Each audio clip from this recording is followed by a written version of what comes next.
Gempa bumi Nepal yang terjadi baru-baru ini menyisakan duka yang mendalam bagi masyarakat dunia, khususnya Nepal. Lebih dari 8.000 orang meninggal dunia karena gempa yang berkekuatan 7,8 skala Richter tersebut.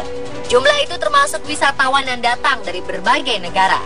Nepal merupakan salah satu negara tujuan wisata karena letaknya yang dekat dengan pegunungan Himalaya yang memiliki puncak paling tinggi dari seluruh gunung di dunia. Gempa bumi adalah salah satu bencana alam yang ditakuti penduduk dunia. Hampir di seluruh belahan bumi pernah mengalami bencana alam yang satu ini. Kali ini kita akan membahas lebih dalam lagi mengenai gempa bumi.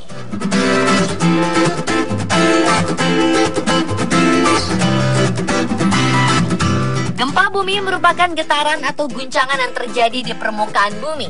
Ada dua tipe gempa bumi menurut penyebab terjadinya, yaitu gempa bumi tektonik dan gempa bumi vulkanik. Bumi kita ini, walaupun padat, selalu ada pergerakan oleh lempeng-lempeng bumi tersebut.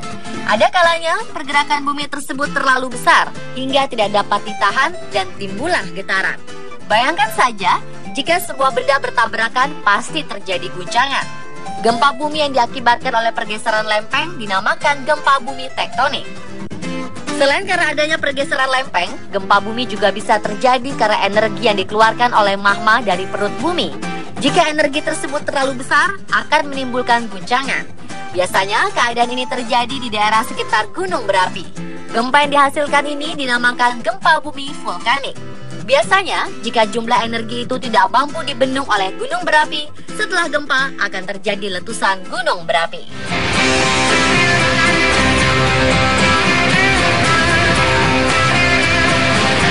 Setiap ada pemberitaan tentang gempa, pasti menggunakan istilah skala Richter untuk mengetahui besarnya ukuran gempa dan efek yang ditimbulkannya. Skala Richter diambil dari nama seorang fisikawan ahli gempa atau seismolog Amerika bernama Charles Francis Richter. Skala ini dia temukan ketika sedang meneliti gempa di Institut Teknologi California, Amerika Serikat. Skala Richter awalnya digunakan untuk sekitar California saja. Namun pemberitaan di media menyebarkan pemakaian skala ini karena dianggap lebih mudah diterima masyarakat awam. Secara garis besar, skala Richter terbagi dalam beberapa kategori untuk menandai ruang lingkup kerusakan akibat gempa yang terjadi. Kategori tersebut terdiri dari skala Richter 0 hingga 2 menandakan bahwa hanya terjadi gempa kecil dan hampir tidak dirasakan oleh manusia. Skala Richter 2,0 hingga 2,9 masih tidak terasa, tapi sudah terekam oleh alat seismogram.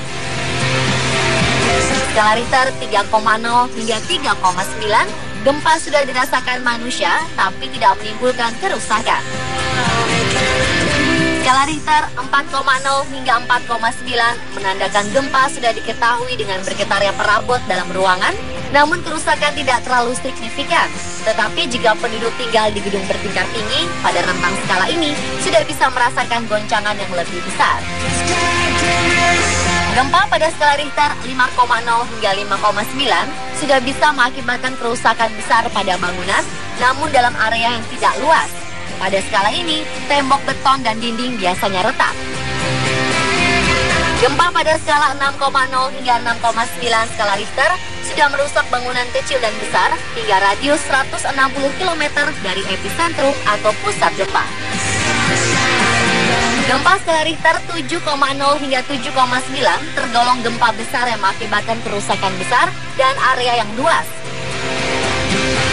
Gempa pada skala Richter 8,0 hingga 8,9 merupakan gempa dahsyat yang bisa memporak-porandakan semua bangunan hingga berjarak ratusan kilometer dari epicentrum gempa. Yang terakhir adalah skala Richter 9,0 hingga 9,9 merupakan gempa yang paling dahsyat. Gempa ini nyaris tidak ada bangunan yang selamat dalam radius hingga ribuan kilometer dari pusat gempa.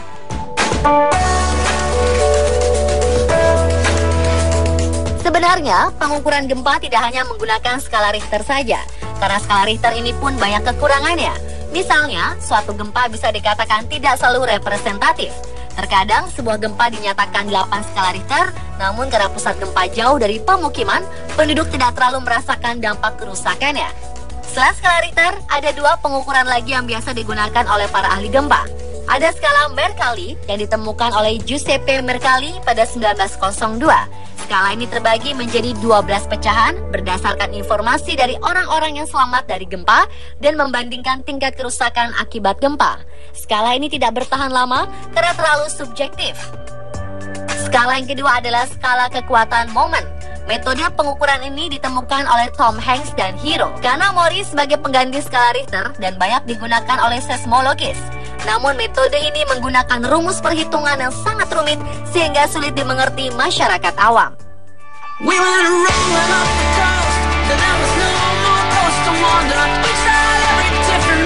Menghadapi sebuah bencana alam tidaklah mudah. Karena takut dan panik, seringkali kita kehilangan akal dan bingung bagaimana cara menyelamatkan diri dari bencana tersebut. Ada beberapa tips yang perlu Anda ketahui jika lokasi tempat Anda tinggal mengalami bencana alam.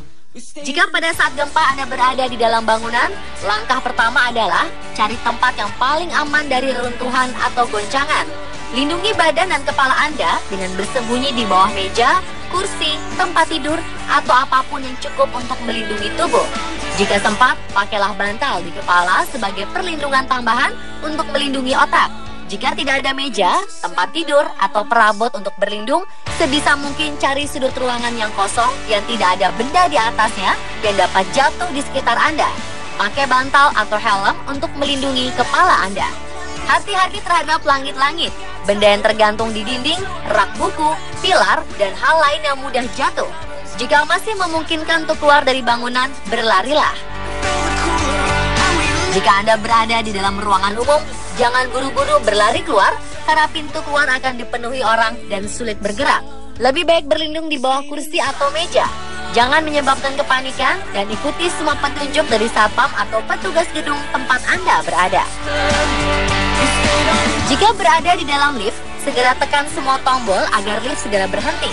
Segera keluar ketika lift berhenti dan terbuka. Lebih baik menggunakan tangga darurat untuk keluar dari gedung. Jika Anda terjebak di dalam lift, gunakan interfon yang ada di dalam lift atau hubungi siapapun yang bisa dihubungi lewat telepon genggam Anda agar Anda segera dievakuasi. Jangan panik atau bernafas terlalu cepat karena Anda harus menghemat udara di dalam lift. Jika berada di luar bangunan, sebisa mungkin hindari gedung, tiang listrik, tebing terjal, papan reklame, pohon, atau benda lain yang dapat roboh dan menimpa diri kita. Segera cari area terbuka dan hindari retakan tanah. Jika Anda sedang mengendarai kendaraan, segera pinggirkan kendaraan di tempat terbuka. Hindari memarkir kendaraan di dekat pohon, tiang listrik, atau bangunan yang dapat roboh. Jangan berhenti di atas atau di bawah jembatan walau terlihat kokoh. Jembatan itu juga bisa runtuh karena gempa. Jika Anda tinggal atau sedang berada di pantai, segera menuju dataran tinggi. Perhatikan tanda-tanda yang bisa mengakibatkan tsunami, yaitu setelah getaran terjadi, air laut surut drastis dan terdengar suara gemuruh. Burung-burung berterbangan menjauhi pantai, hewan-hewan lain terlihat gelisah. Ada perubahan gerak angin dan tekanan udara yang tidak biasa. Jika Anda berada di daerah bukit atau gunung pada saat gempa terjadi, kemungkinan yang akan terjadi setelah gempa adalah tanah longsor. Karena itu, menjauhlah dari tebing dan jembatan. Kemudian segera menuju ke tempat terbuka yang cukup luas. Pemirsa, itulah beberapa hal yang perlu kita ketahui tentang gempa bumi. Semoga menambah pengetahuan Anda tentang bumi kita ini.